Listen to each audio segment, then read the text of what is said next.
इस लेक्चर में हम डिस्कशन करेंगे जीएस पेपर 4 2022 मेंस का। इसमें हम दो तीन चीज़ें देखेंगे। सोर्स ऑफ क्वेश्चंस क्या हैं, इन फ्यूचर आपकी प्रिपरेशन स्ट्रेटजी क्या होनी चाहिए, प्रीवियस ईयर क्वेश्चन से कितने क्वेश्चंस डायरेक्टली रिपीटेड हैं, माइंड माई वर्ड मैं कह रहा हूँ डायरेक्टली रिपीटेड है, एंड कितने मॉडिफाइड हैं।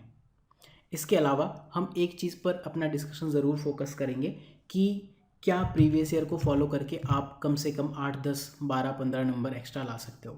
ये जो क्वेश्चंस हैं, जो हमारी ये टॉपिक वाइज फाइल है, इसमें हमने अरेंज कर दिए topic wise. For example ethics से रिलेटेड जो क्वेश्चंस हैं वो यहाँ पर हमने ऐड कर दिए।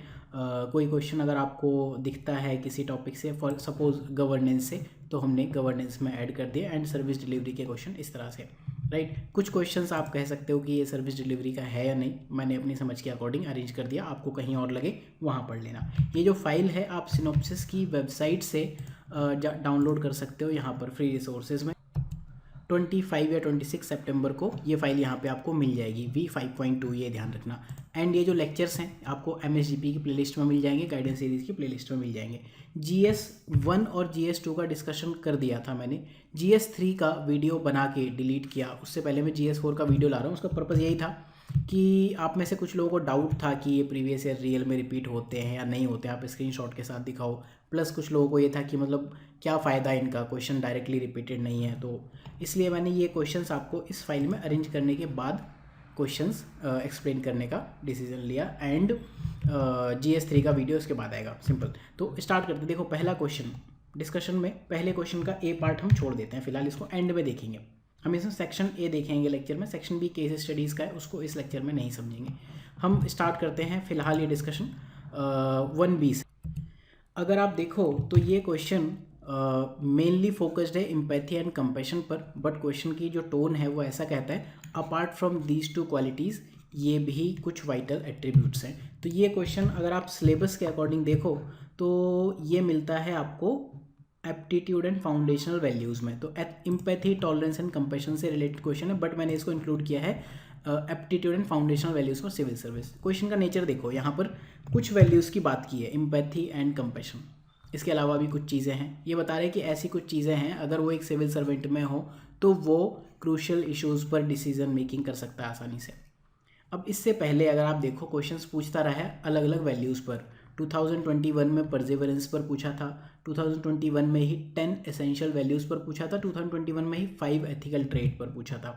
इससे पहले 2019 में पूछा basic principles of public life क्या है, राइट, यहाँ पर पूछा। देन रेलेवेंस ऑफ फॉलोइंग, यहाँ पर काफ़ी सारी चीज़ें पूछी है, 5 वैल्यूज़ पूछी हैं। देन यहाँ सोशल वैल्यूज़ पूछी है 2015 में। देन यहाँ पर 2013 का पेपर, एंड ये यूपीएससी का सैम्पल पेपर। स्टार्टिंग में यूपीएससी ने सैम्पल पेपर दिया था जब लोगों को पता नहीं था कि पेपर आएगा कैसा। एम्पैथी तो खैर इन्होंने सैम्पल पेपर में भी दी थी। तो एम्पैथी और कंपैशन सिलेबस में है, बस आपको ये ध्यान रखना है इस तरह के क्वेश्चंस पूछता आता है, बस आपको ये देखना है क्वेश्चन की टोन क्या है। एंड बिलीव मी, जो GS4 में आपको किसी और सोर्स पे जाने की नीड नहीं है, इतने क्वेश्चंस हैं यहाँ पर, राइट। यहाँ हर टॉपिक से रिलेटेड क्वेश्चंस है। अगर आप इतने क्वेश्चंस लिख ले जाते हो या इनफैक्ट ब्रेन स्टॉर्मिंग भी कर ले जाते हो तो भी इनके आंसर्स आप लिख लोगे, ठीक है। तो ये जो क्वेश्चन है इसको अटेम्प्ट करने के लिए आपको प्रीवियस ये क्वेश्चंस देखने हैं कि किस तरह से क्वेश्चंस पहले पूछता आया है, उसी टोन का ये क्वेश्चन है, राइट। अगले क्वेश्चन पे जाते हैं। अगला क्वेश्चन है, theme basically rules and regulation की है। तो अगर आप सिलेबस में इस टॉपिक को ट्रेस करना चाहो तो ये मिलेगा आपको टॉपिक नंबर 6 में, यूनिट नंबर 6 में ये टॉपिक है, laws, rules, regulations and conscience as a source of ethical guidance. तो इसमें कुछ क्वेश्चंस हैं वो लॉ के हैं।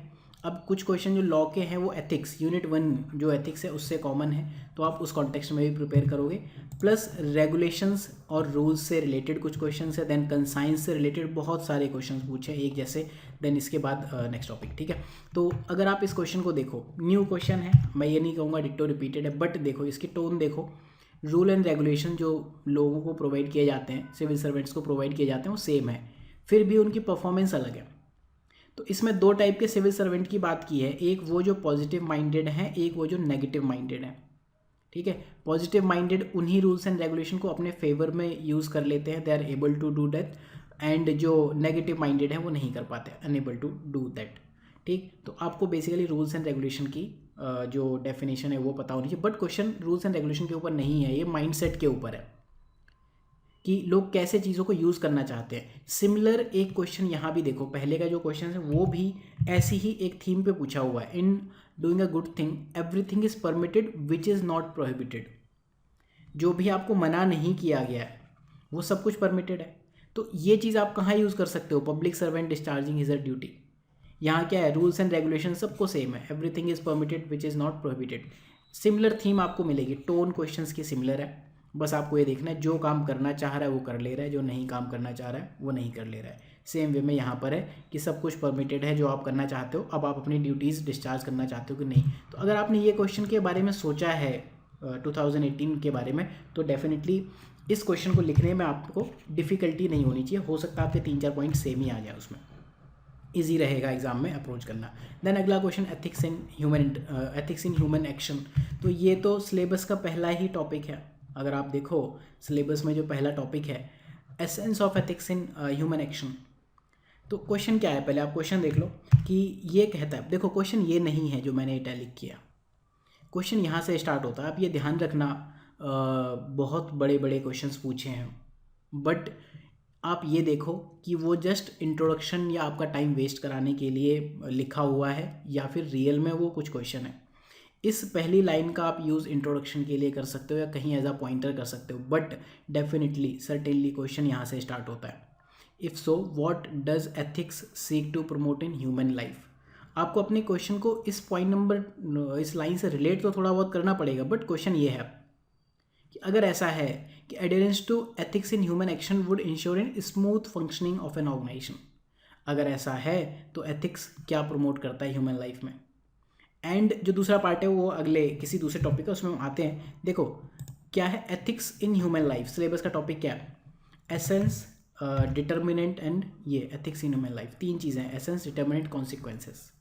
क्या प्रमोट करता है, कॉन्सिक्वेंसेस का भी टॉपिक है ये, ठीक, एसेंस का भी टॉपिक है। तो ऐसे कॉन्सिक्वेंसेस पर भी क्वेश्चंस पहले पूछे हुए हैं। आप देखो कॉन्सिक्वेंसेस के ऊपर, what does ethics seek to promote in human life, क्या ये डिट्टो सेम क्वेश्चन नहीं है। तो जो ये क्वेश्चन है 2014 का एंड इसका जो पार्ट 1 है ऑलमोस्ट सिमिलर है, बस इसमें थोड़ा सा आपको कॉन्टेक्स्ट इस लाइन के इर्द गिर्द रखना है, but answer will be same. And ethics क्या क्या प्रमोट करता है ह्यूमन लाइफ में, उसमें से कुछ चीज़ें तो, कुछ डायमेंशन तो आपको यहाँ से मिल जाएंगी। सोशल एंड ह्यूमन वेलबींग के लिए कैसे काम करता है एनसीपी, यहाँ एक अलग डायमेंशन में पूछा हुआ क्वेश्चन, यहाँ अलग डायमेंशन में पूछा है। तो इस वे में आप प्रीवियस ईयर को यूज़ कर सकते हो। ये इसका पार्ट 1 है कि एथिक्स क्या प्रमोट करता है ह्यूमन लाइफ में। दूसरा है कॉन्फ्लिक्ट, रिजोल्यूशन ऑफ कॉन्फ्लिक्ट। तो ये टॉपिक आपको बेसिकली मिलेगा पब्लिक सिविल सर्विस वैल्यूज़ में। सिलेबस में डायरेक्टली नहीं लिखा है कॉन्फ्लिक्ट ऑफ इंटरेस्ट, बट आप क्वेश्चंस देखो, राइट। इसी साल 2 पूछ लिया, 2022 में 2 नंबर का भी आ गया question number 5। How do ethical value assist in resolution of conflict. किस तरह से डे टू डे फंक्शनिंग में एथिकल वैल्यूज़ कॉन्फ्लिक्ट को रिजॉल्व कराती है। ये वाला क्वेश्चन देखो कैसे रिजॉल्व करते हो, ठीक है, सिमिलर चीज़ है। तो मेथड सेम है। अगर आपने कंटेंट पढ़ा हो, सिनॉप्सिस की एक फ़ाइल भी है, ये वर्ड फाइल आप पढ़ लेना यहाँ पर, GS4 की फाइल, यहाँ GS4 एथिक्स, ये पढ़ लेना। यहाँ पर टॉपिक बाय टॉपिक, मतलब सॉरी लाइन बाय लाइन मैंने लिखा हुआ आंसर, पॉइंट बाय पॉइंट पढ़ लेना, सेम ही चीज़ है। तो बस आपको ये ध्यान रखना है कि अगर कुछ चीज़ पहले पूछी है तो रैंडम टेस्ट सीरीज़ फॉलो करने से पहले कर लो test series follow. I am not telling कि मत करो, बट पहले प्रीवियस से ज़रूर देख लो। हो सकता है आपका डायरेक्टली क्वेश्चंस आ जाए। अभी इस लेक्चर को आप देखते जाओ और ज़्यादा कन्विंस होते जाओगे। ये क्वेश्चन नंबर 5 का सेकंड पार्ट है, कॉन्फ्लिक्ट ऑफ इंटरेस्ट पर शॉर्ट नोट। इसमें देखो ये जो क्वेश्चन है ये कैसे पूछता है इस टाइप के क्वेश्चंस। क्वेश्चन नंबर 5 आप देखो, यहाँ पर इन्होंने कहा शॉर्ट नोट ऑन फॉलोइंग, ठीक, 5 पॉइंटर्स दिए हैं, सब पे आपको 30-30 वर्ड में लिखना है। 30 वर्ड्स मतलब basically maximum, max to max 3 line. अगर आप पॉइंट में लिखते हो 4 लाइन में आप आंसर दोगे। कॉन्फ्लिक्ट ऑफ इंटरेस्ट दिया है। अगर मैं सिर्फ प्रीवियस ईयर क्वेश्चंस देख लूँ एंड मुझे पता है, सिर्फ क्वेश्चन देख रहा हूँ मैं इस 2 नंबर के लिए, देखो मेरे पास ये है, conflict of interest arises when official duty इन में कॉन्फ्लिक्ट होता है। एक पॉइंट तो मुझे यहीं से मिल गया। दूसरा, अगर मैंने ये सॉल्व किया कि ये डिसीजन मेकिंग में कैसे मैनिफेस्ट होता है, दूसरा पॉइंट इसका यहाँ से मिल गया था। तीसरा, एग्जाम्पल्स के साथ अगर मैं actual and potential conflict of interest को दे दूँ तो यहाँ से मिल गया। एंड रिजोल्यूशन का पॉइंट यहीं से मिल गया। इनफैक्ट यही जो एक पॉइंट मैं इसी 2022 के पेपर में लिखूंगा वही आगे भी लिख दूंगा। तो 4 लाइन जो आप लिखने वाले हो तो आपको सिर्फ प्रीवियस ईयर के क्वेश्चंस पे ब्रेनस्टॉर्मिंग करने से ही मिल जाएंगे। इसलिए प्रीवियस ईयर क्वेश्चन इंपॉर्टेंट होते हैं। क्वेश्चन नंबर 5 पे हम वापस आएंगे अभी, राइट। तो क्वेश्चन नंबर नेक्स्ट क्या है, 3 देखते हैं। ये तीनों कोटेशन बेस्ड क्वेश्चंस हैं। इसमें जो पॉइंट नंबर 2 है ना, ये लिटरली रिपीटेड क्वेश्चन है, बस इसमें दैट वर्ड अलग कर दिया है। पहले हम क्वेश्चन नंबर 1 देखते हैं, एथिक्स। इसको हमने एथिक्स में ही रखा है क्योंकि ये डेफिनेशन में आता है। ये कहाँ मिलेगा आपको, टॉपिक 1 में। यहाँ आप देखना essence of ethics in human action. यहाँ आप डेफिनेशन देखो कि ये कोटेशन आपके लिए क्या मीनिंग रखती है। Ethics is knowing the difference between what you have the right to do and what is the right to do. आपको क्या करने का अधिकार है एंड क्या करना उचित है। अगर आप एथिक्स की डेफिनेशन वाला पैरा ही पढ़ो बुक में, जो मोस्ट फॉलोड बुक है, एक ऑथेंटिक बुक, लेक्सिकॉन की बुक है, उसमें सबसे पहले ये लिखा है कि एथिक्स राइचियसनेस एंड रॉन्गफुलनेस के बीच का डिफरेंस बताती है। तो क्या आपके राइट्स हैं एंड क्या करना करेक्ट है, इसके ऊपर है। अगर आपने, अगेन मैं वही कहूँगा, इतने सारे क्वेश्चन जो यहाँ लिस्ट डाउन किए हुए हैं, ऐसे क्वेश्चंस आप कर लोगे। ये सब क्वेश्चंस करने के लिए आपको थिंकर्स के जो ये प्रीवियस ईयर क्वेश्चंस है ना, ये सब एक बार देखने चाहिए। देखो कैसे क्वेश्चंस पूछे, इंडियन थिंकर पर क्या क्या क्वेश्चंस हैं। अगर आप ये क्वेश्चन करके गए हो, ऐसा कोई रीज़न नहीं कि आप नए क्वेश्चंस नहीं कर पाओगे, राइट। अब अगला क्वेश्चन देखते हैं, ये जो डॉक्टर कलाम का है कि कंट्री ऑफ ब्यूटीफुल माइंड। ये बेसिकली क्वेश्चन एक तो मैंने यहाँ थिंकर्स में डाला है, बट ये क्वेश्चन रोल ऑफ फैमिली में मैंने अटैच किया है ज़्यादा, ठीक। Ditto same question. यहाँ देखो दैट है, यहाँ दैट नहीं है। आई स्ट्रांगली फील, मतलब कितना डिफरेंट क्वेश्चन होगा। यूपीएससी लोग कहते हैं क्वेश्चन रिपीट नहीं करता है। मेरा देखो कहने का मतलब ये है, एक कीवर्ड और डिफरेंट है, एनालाइज लिखा है, यहाँ कुछ नहीं लिखा है, ये आपको बताना है प्रेजेंट कॉन्टेक्स्ट में क्या, राइट। मेरा कहने का मतलब ये है कि अगर आप ये क्वेश्चन पहले करके गए थे और आपको फ्रेश करना है, आप खुद लिख के देखना। एक बार आप फ्रेश लिखो एंड 2-4 बार इसका आंसर लिख लो, सोचो, ब्रेनस्टॉर्मिंग करके फिर इसका आंसर लिखो। मतलब आपने पहले क्वेश्चन लिख लिया, क्या आप 2 से 3 नंबर एक्स्ट्रा नहीं ले आओगे? अगर आपको लगता है कि 2 से 3 नंबर एक्स्ट्रा इस क्वेश्चन में स्कोर नहीं किए जा सकते, या फिर कॉन्फ्लिक्ट ऑफ इंटरेस्ट, या अभी तक हमने जितने क्वेश्चन इस लेक्चर में डिस्कस किए, एटलीस्ट 1 नंबर आप इस लेक्चर में, इस पेपर में नहीं अचीव कर सकते एक्स्ट्रा दूसरों से, तो फिर ठीक है, ये मेरा लेक्चर बनाना ही वेस्ट है। फिर आप कह लो कि क्यों टाइम वेस्ट कर रहे हो हमारा। देन अगला क्वेश्चन है, जज your success by what you had to give. ये वाला क्वेश्चन है। अगेन ऐसा कोई क्वेश्चन पूछा नहीं है, लेकिन अगर आप थिंकर्स में देखो तो थ्योरी ऑफ जस्टिस पे पूछा है, राइट। तो जॉन राल्स है, ये क्यों पूछा है, PSI ऑप्शनल में ना, जहाँ जस्टिस पढ़ते हो जॉन राल्स है, इस वजह से पूछा था। डिओन्टोलॉजिकल एथिक्स पे कुछ है, यूटिलिटेरियन पे, बट जो मेन क्वेश्चंस हैं अप्लाइड क्वेश्चन, वो इंडियन थिंकर्स पे हैं। इंडियन थिंकर्स पे आप देखोगे मैक्सिमम महात्मा गांधी और डॉक्टर कलाम, विवेकानंद, इनसे पूछे हैं। देन जो थिंकर्स फ्रॉम द वर्ल्ड यहाँ से हैं, इसमें या तो वेस्टर्न थिंकर हैं, और अगर आप चाइनीज़ या फिर ये एशियन थिंकर्स देखो तो उसमें दलाई लामा के ही आपको क्वेश्चंस दिखते हो। दलाई लामा का 2021 में भी क्वेश्चन पूछा था एंड 22 में भी पूछा था, बट एनीवेज ये दोनों चीज़ें रिलेटेड नहीं है। ये तो आप आंसर करने के लिए अपनी यूपीएससी की जर्नी ही लिख देना। कमेंट सेक्शन में आप बता देना कि आप यूपीएससी की तैयारी करने के लिए क्या क्या गिव अप कर रहे हो। आप में से जो भी सिंसियर स्टूडेंट्स हैं, आप ज़रूर बताना। अगर मुझे कोई स्टोरी अच्छी लगी, डेफिनेटली उसको मैं उस स्टूडेंट से मैं बात करके उसके ऊपर एक वीडियो ज़रूर बनाने की कोशिश करूँगा, राइट। तो इस तरह से ये क्वेश्चंस आप अटेम्प्ट कर सकते हो। बस कंडीशन ये है, आपने पहले कुछ ऐसे 25, 30, 40 क्वेश्चन रियल जो यूपीएससी ने पूछे लिखे हों, तो आप ये तीनों क्वेश्चन बहुत इजीली लिख ले जाओगे। ये तो आप खैर डिट्टो ही लिखोगे, कॉपी पेस्ट करके आना है बी पार्ट। देन ये वाला क्वेश्चन, गुड गवर्नेंस से आप क्या समझते हो? गुड गवर्नेंस से आप क्या समझते हो? Unit number 7, probability in governance, part 1, what do you understand by the term good governance? What do you understand by the terms governance, good governance and ethical governance? Part 1 आपके 5 number पक्के हो गए ना। अगर ये सपोज डेफिनेशन बेस्ड क्वेश्चन ही है तो 3 + 7 तो 3 नंबर आपके पक्के हो गए। कुछ नहीं करना आपको, जो यहाँ आंसर आप सोच के गए थे, लिख के गए थे, वही यहाँ पे इंग्लिश में कहते हैं चेप देना, ठीक है। हिंदी में पता नहीं क्या कहते होंगे, तो आप यहाँ पे चेप दोगे, मतलब कॉपी पेस्ट कर दोगे। हिंदी में कॉपी पेस्ट करना कहते हैं। तो एक और क्वेश्चन है, how far recent initiatives in terms of e governance. अब जो ई गवर्नेंस के क्वेश्चन है ना, ये बेसिकली पूछता है GS2 में। सिलेबस में टॉपिक जो है ये है GS2 का टॉपिक, राइट। GS2 है, GS3 है, GS2 गवर्नेंस में आता है। यहाँ पर आप देखोगे डायरेक्टली लिखा हुआ है ये टॉपिक सिलेबस में। तो इससे रिलेटेड क्वेश्चंस क्या है, इतने सारे क्वेश्चंस पूछे हुए हैं। राइट। रिसेंटली क्वेश्चन पूछा था डिजिटल रिवॉल्यूशन के ऊपर, उससे पहले आईसीटी बेस्ड प्रोजेक्ट के ऊपर 2019 में क्वेश्चन पूछा। देन ई गवर्नेंस ऐसा नहीं ऐसा कर सकता है। देन यूपीएससी के ई गवर्नेंस इनिशिएटिव क्या है, आप ई गवर्नेंस से समझते क्या हो, अगर आप ये सारी चीज़ें करके गए हो, सिलेबस का टॉपिक है ये, तो पढ़ के जाओगे, जाते भी हो, ऐसा नहीं, आई एम नॉट टेलिंग कि आप लोग पढ़ के नहीं जाते हो, पढ़ के जाते हो, बट एक आपको ना फ्रेम ऑफ रेफरेंस मिल जाता है जिसके इर्द गिर्द आप थोड़ा अच्छे आंसर्स लिख पाते हो, तो आप थोड़ा सा क्या है बेटर अप्रोच कर लोगे और क्या। अब ये नया क्वेश्चन है ऑनलाइन मैथडोलॉजी। देखो इस क्वेश्चन में भी एक चीज़ ध्यान रखना कि ये क्वेश्चन ना इतनी सब बकवास का नहीं है, ये सब बकवास है, ठीक। क्वेश्चन यहाँ से स्टार्ट हो रहा है।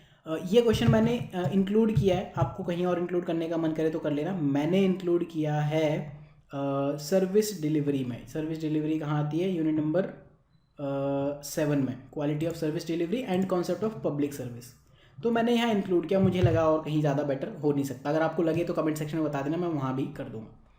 यहाँ देखो, यहाँ से लेके यहाँ तक सिर्फ एक इंट्रोडक्शन दिया है कि online method day to day meeting के लिए यूज़ होते हैं, फलाने के लिए, ढिम के लिए, इसके लिए, उसके लिए, सबके लिए यूज़ होते हैं। नो डाउट इसकी अच्छी बातें हैं, बुरी बातें, लेकिन व्हाट क्वेश्चन यहाँ से डिस्क्राइब। तो इसको पढ़ के ना फ्रस्ट्रेट नहीं होना है कि यार ये क्या पूछ लिया, बहुत लोग कह रहे हैं एथिक्स का पेपर तो पता नहीं क्या था। क्वेश्चन यहाँ से स्टार्ट हो रहा है, ठीक है, इसको आप इंट्रोडक्शन में यूज़ करो, कहीं और यूज़ कर पाओ आंसर में कर लो, बट नंबर आपको मैक्सिमम इसके मिलेंगे।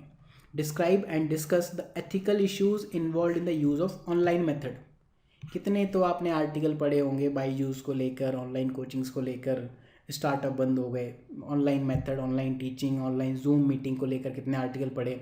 देन आपने वर्क फ्रॉम होम को लेकर रिसेंटली मून लाइटिंग का कॉन्सेप्ट पढ़ा। कुछ भी जो मन करे वो लिख दो। देन एक इसी टॉपिक में मैंने अगेन ये क्वेश्चन ये डाला है, चैलेंज ऑफ डिजिटाइजेशन। ये इससे रिलेटेड क्वेश्चन मुझे दिख रहा है कि ये भी डिजिटाइजेशन के चैलेंजेस ही हैं ऊपर। बेसिकली ऊपर क्या है, वल्नरेबल सेक्शन ऑफ सोसाइटी। अगर आप ये क्वेश्चन अभी लिख ले गए हो तो ये चैलेंज ऑफ डिजिटाइजेशन में कुछ तो लिख ही दोगे, राइट। ये क्वेश्चन भी क्वेश्चन नंबर 5 है, तो सर्विस डिलीवरी से रिलेटेड क्वेश्चन है, ठीक है, नया क्वेश्चन है, लेकिन आई गेस कि आसान होना चाहिए, पिछले 2 साल में बात ही इसी चीज़ की हुई है। देन अगला क्वेश्चन रशिया यूक्रेन वॉर का। तो ये वॉर वाली चीज़ है ना, सिलेबस में पता कहाँ आती हैं, ये आती हैं यूनिट नंबर 6, और एक टॉपिक है यहाँ पर ethical issues in international relation and funding. कुछ गिने चुने पावर से रिलेटेड इश्यूज़ हैं इंटरनेशनल रिलेशन में, रियलिस्ट अप्रोच है, देन आइडियलिस्ट अप्रोच है, इस तरह की कुछ अप्रोचेज़ हैं, वो आपको पढ़नी होती है। फंडिंग से रिलेटेड है, वो कुछ चीज़ें हैं। अगेन जो मैंने वो आपको फाइल बताई है ना ये वाली, यहाँ पढ़ लेना, बहुत अच्छे से दिया हुआ है, ठीक। तो ठीक है, क्वेश्चन देखो पहले यहाँ देखते हैं रिसेंट क्वेश्चन क्या है। रशिया यूक्रेन वॉर लगभग 7 महीने से चल रहा है। अलग अलग कंट्रीज़ ने अलग अलग स्टैंड लिए हैं अपने अलग अलग चीज़ों को देख के। किसी ने सोसाइटी के एस्पेक्ट्स लिए, किसी ने ह्यूमन ट्रेजेडी को लिया। अगेन क्वेश्चन यहाँ से स्टार्ट नहीं हुआ। क्वेश्चन क्या कह रहा है, what are those ethical issues that are crucial to be considered while launching a war.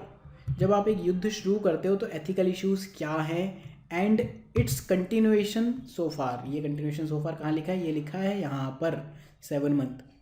तो क्या इश्यूज़ हैं जब आप ऐसा एक वॉर शुरू कर देते हो, and justification of these ethical issues कैसे दोगे, राइट। तो अब देखो ये ऑब्वियसली सेम क्वेश्चन पहले नहीं पूछा, लेकिन देखो पावर से रिलेटेड, वॉर से रिलेटेड पहले क्या क्वेश्चन है, कॉन्फ्लिक्ट और टेंशन को लेके पहले क्वेश्चन पूछा कि इंटरनेशनल लेवल पर जो बायलेटरल रिलेशन है ओन नेशनल इंटरेस्ट के ऊपर जाते हैं। 2-4 पॉइंट तो आपको कॉमन मिलेंगे, यहाँ भी रशिया के अपने खुद के नेशनल इंटरेस्ट हैं। इनफैक्ट हो सकता है 4 से ज़्यादा आपको 5 से 6 पॉइंट सेम मिल जाए।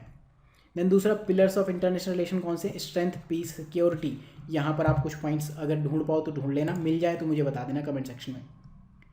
देन अगला क्वेश्चन जो है वो है विल टू पावर एग्जिस्ट, ठीक। देन अगला रिफ्यूजी को लेकर क्वेश्चन था। तो ऐसा नहीं है कि बिल्कुल नई चीज़ हो जाएगी कि वॉर से रिलेटेड एथिक्स में क्वेश्चन पूछ लिया अब हम क्या करें। तो एथिकल डायमेंशंस इस तरह की चीज़ों पर, पावर से रिलेटेड या रियलिस्ट डायमेंशंस, ये सारी चीज़ें पहले पूछी हुई हैं, राइट। तो ऐसे क्वेश्चंस के लिए आपको रेडी रहना चाहिए। और रशिया यूक्रेन पे पहले GS2 में भी क्वेश्चन पूछे हैं। अब आते हैं क्वेश्चन नंबर 5 का बी। ये जो हमने स्टार्टिंग में बात की थी, थोड़ा सा उस डिस्कशन को वापस से करते हैं। देखो 30 वर्ड्स में आपको लिखना है, 30 वर्ड्स होते हैं मैक्सिमम, आप लिख के देखना। एक लाइन में इंसान 6 से 7 वर्ड्स लिखता है, मेरे जैसा इंसान कॉपी में जो मिलती है। अगर मैं 6 से 7 वर्ड्स में लिखूँ तो मैक्सिमम 4 या 5 पॉइंटर लिख पाऊँगा, ठीक है। कॉन्फ्लिक्ट ऑफ इंटरेस्ट में हमने देख लिया 4 से 5 डायमेंशन हमें पहले मिल गई। चैलेंज ऑफ डिजिटाइजेशन में आपको इसी पेपर में ही ऑनलाइन मेथडोलॉजी में ही मिल जाएगा, राइट। अभी हमने क्वेश्चन डिस्कस किया, बाकी क्वेश्चन डिस्कस कर लेते हैं। Constitutional morality, probity in public life and devotion to duty. तो कॉन्स्टिट्यूशनल मोरालिटी से रिलेटेड ना GS2 में भी क्वेश्चन पूछे हैं एंड GS4 में ही पूछे हैं। देखो ये क्वेश्चन कहाँ मिलेगा आपको, यहाँ जाना GS4 एथिक्स में, यहाँ जाना constitutionalism and constitutional morality. Short note लिख दो कॉन्स्टिट्यूशनल मोरालिटी पे, शॉर्ट नोट में what is meant by term, एक पॉइंट आपको यहाँ से मिलेगा। How does one uphold constitutional morality, दूसरा पॉइंट यहाँ से मिलेगा, GS4 में 2019 में पूछा है। देन एक पॉइंट तो यही लिखा है, यही चेप देना सीधे कि constitutional morality is rooted in constitution itself and founded on it's essential facts. Point number 3 तो क्वेश्चन पेपर से ही मिल जाएगा। एक्सप्लेन द डॉक्ट्रिन क्या है, अगर आपके पास कुछ अलग पॉइंट है, पॉइंट नंबर 4 मिल जाएगा। रिलेवेंट जुडिशियल डिसीजन आपको पॉइंट नंबर 5 मिल जाएंगे, कुछ नया करने की नीड नहीं है, राइट। कॉन्स्टिट्यूशनल मोरालिटी वाले क्वेश्चन के बाद आपके पास जो क्वेश्चन है कॉन्फ्लिक्ट ऑफ इंटरेस्ट हम देख चुके हैं। Probity in public life, conflict of interest कहाँ था, यहाँ था, तो ये हमने बात की थी। यहाँ सारे ऊपर के जितने भी रेड रेड पॉइंट है, अगर नहीं देखा आपने तो यहाँ पॉज करके देख लेना। Then probity in public life, देखो यहाँ पूछा है प्रोबिटी इन पब्लिक लाइफ पे शॉर्ट नोट लिख दो। ये इंग्लिश में लिखा है, यहाँ भी इंग्लिश में ही लिखा है मेरे ख्याल से, तो मुझे तो ठीक ठीक सेम ही लग रहा है कि प्रोबिटी इन पब्लिक लाइफ। बस ये इन्वर्टेड कॉमा यहाँ लगा लेना तो ये सेम क्वेश्चन हो जाएगा। आप कहोगे क्वेश्चन रिपीटेड नहीं है, तो अब हमने रिपीट कर दिया। Then probity in governance, governance भी पब्लिक लाइफ ही होती है। पॉइंट नंबर 1 यहाँ से मिलेगा, what do you understand by probity in public life. Point number 2 मिलेगा, difficulty in practising it in present times, ये पॉइंट नंबर 2 मिलेगा। इनको चैलेंज ओवरकम करने के लिए पॉइंट नंबर 3 मिलेगा। एंड अगर कोई पॉइंट नंबर 4 यहाँ से मिल जाए तो मिल जाए। प्रोबिटी की डेफिनेशन भी लिख दोगे, कुछ ना कुछ तो लिख दोगे ना, राइट। इस तरह से आप इस क्वेश्चन में भी एक्स्ट्रा 1 नंबर ला सकते हो। तो इसमें हम एक्स्ट्रा 1 नंबर कहाँ लाए, कॉन्स्टिट्यूशनल मोरालिटी में, कॉन्फ्लिक्ट ऑफ इंटरेस्ट में, प्रोबिटी इन पब्लिक लाइफ में। चैलेंज ऑफ डिजिटाइजेशन सब नॉर्मल लिखेंगे, नया क्वेश्चन है, ठीक है, इसमें मान लेता हूँ आप दूसरों के बराबर स्कोर करोगे। Then devotion to public duty में भी आप 1 नंबर एक्स्ट्रा ले आओगे। तो बेसिकली ये जो डिवोशन टू पब्लिक ड्यूटी है ना, ये आपको सिलेबस में डायरेक्टली मिलेगा, डेडिकेशन टू पब्लिक सर्विस, ठीक है ये। एंड जो क्वेश्चंस मैंने डाले हैं, जो ये देखो वैल्यूज़ में देखो, ये स्पिरिट ऑफ सर्विसेज, ये था मॉडल पेपर का क्वेश्चन, यूपीएससी सैम्पल पेपर का, ठीक, ये रहा स्पिरिट ऑफ सर्विसेज। एंड ये पूछा है उसी साल 2013 में ही पूछ लिया था सेवा भाव। एंड 2017 में क्या पूछा, स्पिरिट ऑफ सर्विस, ये क्वेश्चन 2017 में भी पूछ लिया। क्या बच गया, मतलब 3-4 बार सेम चीज़ पूछ ली, तो आई गेस कि आपको ऐसे क्वेश्चंस करने चाहिए, ठीक है। तो क्वेश्चन नंबर 5B में एटलीस्ट 4 मार्क्स आप एक्स्ट्रा ला सकते हो, क्योंकि 2-2 नंबर के क्वेश्चन है ये, 5 × 2। तो अगर सबको 1-1 नंबर या 0.5 मिलता होगा ना, आपको एटलीस्ट हाफ तो एक्स्ट्रा मिल जाएगा। 4 नहीं तो 2 नंबर तो एक्स्ट्रा खींच लोगे, हिंदी में कहते हैं खींच लोगे। Then whistle blower, whistle blower syllabus में डायरेक्टली नहीं है, ये आपको इस मेरी फाइल में मिलेगा, चैलेंज ऑफ करप्शन में। अगर आपको लगे कहीं और लगा सकते थे इसको सिलेबस में, इस फाइल में बता देना, मैं आपकी बात को सर माथे रख के कर दूंगा सही। विसल ब्लोअर से रिलेटेड क्वेश्चन है, ठीक। तो आप देखो 2016 में हम देखें अगर एक्ट से रिलेटेड, 2022 में एक्ट से रिलेटेड एक क्वेश्चन आया था पेपर 2 में, right of persons with disability act. ये वाला क्वेश्चन भी पहले एक्ट वाला 2016 में 2017 में पूछा था, वो हम देख चुके हैं। एंड जो विसल ब्लोअर वाला जो क्वेश्चन है, अगर मैं इसमें आपको ढूंढ के बताऊं तो ये जो टॉपिक है ना, ये बहुत न्यूज़ में रहने वाला टॉपिक है। ये जब चल रहा था 2015-16 में भी इस पर बहुत बात हुई थी। तो क्वेश्चन उस टाइम पे ये उठा था कि इसमें कोई अमेंडमेंट आया था, अगर हम वो अमेंडमेंट पास कर दें तो कुछ बचेगा ही नहीं प्रोटेक्ट करने के लिए। तब से लेकर अब तक विसल ब्लोअर की सीटियाँ बज रही हैं। तो एक नया टॉपिक तो नहीं है विसल ब्लोअर, क्वेश्चन यहाँ नहीं है, ये ध्यान रखना। ये विसल ब्लोअर की कैरेक्टरिस्टिक बताई है। क्वेश्चन ये है, what policy measures would you suggest to strengthen protection mechanism to safeguard the whistle blower. कौन से पॉलिसी मेजर ले आओगे कि आप इनको प्रोटेक्शन मैकेनिज्म दे दो, ठीक है। आई गेस कि ये तो आपको GS2 से ही मिल जाएगा, पढ़ते ही हैं, हर एक कोचिंग ने दिया हुआ है, सब ने दिया है विसल ब्लोअर एक्ट, ठीक। तो ये हो गया हमारा GS पेपर 4 का क्वेश्चन नंबर 6 का A एंड आएगा 6 का B। CSR के ऊपर क्वेश्चन है, कॉर्पोरेट सोशल रिस्पॉन्सिबिलिटी। तो CSR आपको मिलेगा कॉर्पोरेट गवर्नेंस में।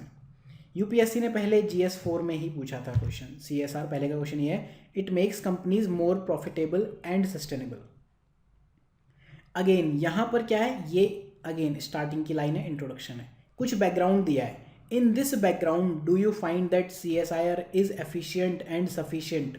ये कितना अच्छा कीवर्ड है, इसको नोट कर लो अपनी नोटबुक में, इसको चुपके से नोटबुक नोट कर लो। ये एग्जाम में ना रिलेटेड कीवर्ड्स लिखने में काम आएगा मेंस में। Efficient and sufficient, enough to fulfil the social role and responsibility, फलाना फलाना फलाना। ठीक, क्या कर सकते हैं ऐसा, क्या ये सस्टेनेबल है, अगेन क्या ये कर रहा है काम। और इससे रिलेटेड अगर आप CSR से रिलेटेड और क्वेश्चन देखो तो और भी पूछे, देखते हैं कहाँ है, ढूंढते हैं। एक क्वेश्चन ये पूछा था कि with consideration towards inclusive growth companies bill ने CSR एक मैंडेटरी प्रोविज़न ला के दिया था, उसमें चैलेंजेस क्या थे।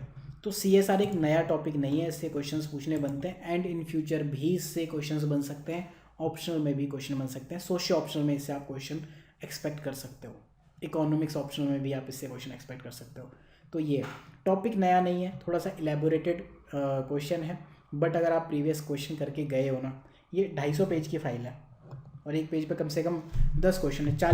1979 से लेकर 2022 तक के क्वेश्चन हैं, ठीक है। तो 3000 प्लस क्वेश्चन हैं। अगर आप इतने क्वेश्चन एक बार पढ़ के चले जाओ ना तो भी आप 10 नंबर तो एक्स्ट्रा ले आओगे, सिर्फ क्वेश्चन पढ़ के चले जाओ, इस फाइल में ही आप ले आओगे, GS4 में ही ले आओगे। अब आते हैं पहले क्वेश्चन पर जो हमने स्टार्टिंग में छोड़ दिया था। इसको क्यों छोड़ दिया था, क्योंकि स्टार्टिंग अगर मैं यहाँ से करता ना आप भाग जाते। ये क्वेश्चन है 2 टॉपिक का, effective service delivery and good governance, in 2 चीज़ों का है, ठीक है। तो इसको हमने इस फाइल में इंक्लूड किया है, कहाँ किया है include, service delivery unit number 7, ये रहा, क्वालिटी ऑफ सर्विस डिलीवरी। अब यहाँ पर सॉरी मैंने सर्विस डिलीवरी से हटा के ऊपर ही डाल दिया था, गवर्नेंस में ही डाल दिया था। तो इस क्वेश्चन को आप दोनों जगह कंसीडर करना कि सर्विस डिलीवरी का भी क्वेश्चन है एंड गुड गवर्नेंस का भी क्वेश्चन है। अब देखो कि जो क्वेश्चन है इसका ये वाला पार्ट, सॉरी इसको हम कर देते हैं इटैलिक। तो ये जो पार्ट है ना, ये बेसिकली आपको कहानी सुना रहा है कि विजडम इस बारे में है कि किस चीज़ का ध्यान रखा जाए, किसका ना ध्यान रखा जाए, क्या अनदेखा किया जाए। मुझे इतनी इंग्लिश नहीं आती समझ में, रिकॉन का मीनिंग यहाँ से देख लेता हूँ। एन ऑफिसर, ये क्या है, ये रियल एक बात कही गई जिस पे आपको क्वेश्चन का आंसर करना है। एक ऑफिसर एक कोर पेरीफेरी होता है, ये कोर है, ये पेरीफेरी है। पिछले वीडियो पे कमेंट किया था लोगों ने कि आपने क्या जंक एनालिसिस बनाया है, मतलब कहाँ प्रीवियस ईयर से क्वेश्चन रिपीट होते हैं, कहाँ ये पॉलिटी में क्वेश्चन नंबर 1 रिपीट हो रहा है, ठीक है। दिवाली क्रैकर पूछा है पहले, उसमें इन्वायरमेंटल इश्यूज़ बताने थे, अब इस बार पूरा ब्रॉड पूछ लिया। तो चचा उसमें अगर आप 4 पॉइंट लिख सकते हो तो 4 एटलीस्ट यहाँ तो लिख दो, अदरवाइज़ तो आपको इन्वायरमेंटल इश्यूज़ से रिलेटेड पता भी नहीं, हवा भी नहीं कि ऐसा कुछ लिखना है, राइट। तो देखो उसे कहते हैं कोर, उसके ऊपर होती है पेरीफेरी। UPSC की तैयारी में हम कोर छोड़ देते हैं, हम लगे रहते हैं पेरीफेरी पे। तो क्वेश्चन यही है, एक ऑफिसर उसके पास पेरीफेरी का इतना काम है ना कि वो कोर छोड़ देता है, कोर इश्यूज। ज्योग्राफी में थ्योरी होती है कोर पेरीफेरी थ्योरी। आपको क्या करना है UPSC की तैयारी में, अपने कोर को स्ट्रॉन्ग करो। सपोज आपने पॉलिटी की लक्ष्मीकांत फॉलो कर ली, अभी आपकी कोर है। ये नहीं कि कोर में ही आपका लक्ष्मीकांत है, PM बख्शी है, देन NCERT है, देन विजन है, देन सिनॉप्सिस है, देन फलाना ढिमका सब है, ऐसा नहीं होना चाहिए। आपने कोर स्ट्रॉन्ग कर ली, अब आपने एक नया सोर्स उठाया, उससे अपना कंटेंट एनरिच कर लिया, पेरीफेरी, देन दूसरा, देन तीसरा, देन चौथा, इस तरह से होता है, राइट। तो UPSC ने यही क्वेश्चन पूछा है कि जब आप इस तरह से काम करते हो, आपको पता ही नहीं है, विजडम तो होनी चाहिए लेकिन आप इतने वाइज हो नहीं कि क्या देखना है क्या नहीं देखना है। तो एक ऑफिसर पेरीफेरी में इतना ज़्यादा इनग्रोस हो जाता है कि वो कोर इश्यूज़ को अनदेखा कर देता है, ठीक।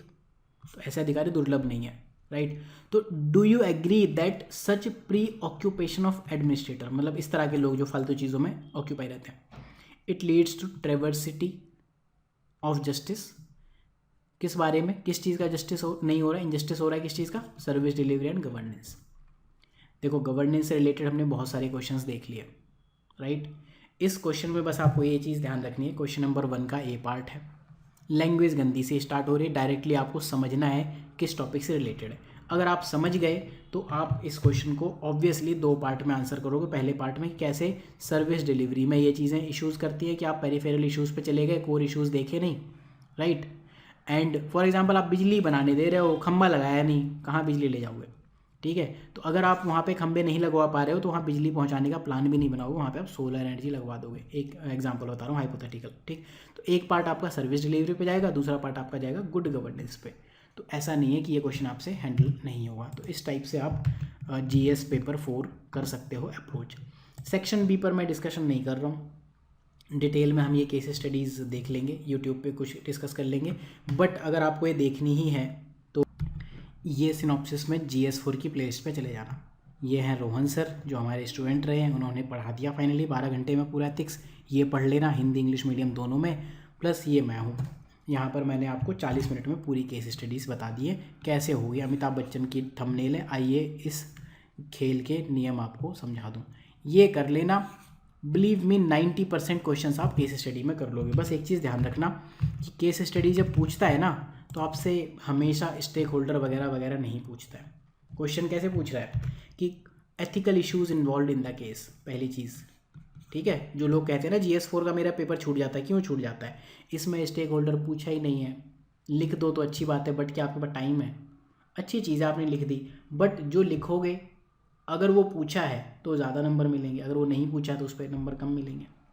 पहला पूछा एथिकल इश्यूज़ क्या है, पूछ लिया, ठीक है। अगर नहीं पूछा होता एथिकल इश्यूज़ तो हम नहीं लिखते। अगला क्वेश्चन है options available to Prabhat, option पूछे एंड इसमें से कौन सा मोस्ट अप्रोप्रिएट होगा, वाई। यहाँ पूछा है merit plus demerit, classical question है, ठीक है। इसी वे में क्वेश्चंस पूछते हैं। क्वेश्चन नंबर 8 में अगर आप देखोगे यहाँ भी क्या कहा है कि ऑप्शंस क्या क्या है, कौन सा ऑप्शन उसे इवेल्युएट करना चाहिए, हर एक ऑप्शन को इवेल्युएट करो, एथिकल डिलेमास क्या है एंड पॉलिसी मेजर्स क्या हो सकते हैं। इस तरह के क्वेश्चन है। इसमें स्टेक होल्डर नहीं पूछे। इसमें अगर आप ये लिखने बैठ जाओगे ना कि स्टेक होल्डर्स क्या हैं या फिर एथिकल इश्यूज इन्वॉल्व क्या है या केस स्टडी को समराइज़ करने लग जाओगे तो ये चीज़ें नहीं होंगी। यहाँ पर आपको बेसिकली मेरिट डीमेरिट पर बात करनी है। क्वेश्चन नंबर 9, यहाँ पर देखो अगेन क्या है, वही चीज़ पूछी, ऑप्शन क्या है, इनको इवेल्युएट करो, डिलेमा फलाना डिमका, ये सारी चीज़ें, ठीक। देन अगला क्वेश्चन अगर आप देखो तो यहाँ पर क्या है, ऑप्शंस वगैरह पूछे हैं, ईच ऑफ द ऑप्शन बताने, सारी चीज़, ठीक। बड़ा पेपर है। अगर आपसे ऑप्शंस के लिए बात की है, 5 क्वेश्चन पूछे हैं यहाँ पर, ABCDE, 4-4 नंबर का एक क्वेश्चन है। आप ये समझो कि क्या एथिकल डिलेमा आप फेस कर रहे हो, क्या ऑप्शन है, कौन सा आप अडॉप्ट करोगे, क्यों करोगे। क्वेश्चन नंबर 11 में अगर आप देखो वहाँ भी आपको यही दिख रहा है, ऑप्शंस आप बता दो। क्वेश्चन नंबर 2 में अगर आप देखोगे यहाँ भी ऑप्शंस की बात है। तो इस तरह से क्वेश्चंस लेंदी हैं। यहाँ पर आप अननेसेसरी स्टेक होल्डर्स की भसड़ मत मचाओ, पेपर छूट जाएगा। प्लस दूसरी चीज़, जब पेपर में ऐसे कुछ चीज़ें दिखें ये आइडेंटिफाई करो कि क्या क्वेश्चन है एंड क्या नॉइज़ है। ये क्वेश्चन नहीं है, राइट। ये ठीक है, ये तो आपको पढ़ना पड़ेगा, ये क्वेश्चन है। बट जो नीचे अभी हमने देखा ये क्वेश्चन नहीं है। ये चीज़ें आपको करनी है एलिमिनेट। इनको अगर आप एग्ज़ाम में यूज़ कर पाओ देन वेल एंड गुड, नहीं यूज़ कर पाओ देन वेल एंड गुड। अब इस लेक्चर का पर्पज़ मेरा ये है, आप कमेंट सेक्शन में बताना क्या आप अगर सिर्फ प्रीवियस ईयर करके जाते हो तो +20 नहीं ला सकते हो इस GS4 पेपर में। बस सिर्फ अगर मैं कहूँ कि क्वेश्चन नंबर 1 में आप सर्विस डिलीवरी पे 1 नंबर एक्स्ट्रा ले आओ, गुड गवर्नेंस पे 1 नंबर एक्स्ट्रा ले आओ, ला सकते हो। देन यहाँ पर एम्पैथी कंपैशन, यहाँ पर इस पर लिखोगे एंड एक छोटा सा पार्ट आपको इस पर भी देना पड़ेगा। एक नंबर इन पर एक्स्ट्रा नहीं ला सकते हो। क्वेश्चन नंबर 1 में आपने 3 से 4 नंबर का एज ले लिया। देन अगला क्या है, ये एक ऐसा क्वेश्चन सिमिलर सा दिखने वाला आप करके गए थे, 1 नंबर एक्स्ट्रा नहीं ला सकते, या फिर एटलीस्ट नेगेटिव नहीं जाओगे, चलो मैं मान लेता हूँ 1 नंबर नहीं लाओगे। यहाँ पर आप एथिक्स क्या प्रमोट करती है, यहाँ पर 1 नंबर एक्स्ट्रा नहीं ले आओगे। देन यहाँ पर अगला यहाँ आप 3 से 4 नंबर एक्स्ट्रा नहीं ले आओगे इस क्वेश्चन में। देन ये तो चलो ठीक है, क्या ही लिखोगे, जो सब लिख रहे हैं वही लिखोगे। देन यहाँ पर एटलीस्ट 1 से 1.5 नंबर एक्स्ट्रा नहीं ले आओगे। ऑनलाइन मेथड चलो न्यू है, Russia Ukraine war, at least 1 number extra नहीं ले आओगे आप। यहाँ पर क्या 3 से 4 नंबर एक्स्ट्रा नहीं ले आओगे। विसल ब्लोअर पहले इस थीम पर पूछा है तो क्या 1 से 1.5 नंबर एक्स्ट्रा नहीं ले आओगे। CSR अगेन, ठीक है। और अगर आपने ये लेक्चर फॉलो किया तो केस स्टडी में बताना कि आप 15 से 20 नंबर एक्स्ट्रा नहीं ले आओगे। तो सिर्फ प्रीवियस ईयर कर लो, बाकी आपकी मर्जी, आप समझदार हो, ठीक है। जो आपको ठीक लगे, आंखें खोलो, नाक खोलो, कान खोलो, पांचों इंद्रियों को एक्टिवेट करो, उसके बाद decision low. So this was my time, I am Krishna and this was synopsis IAS।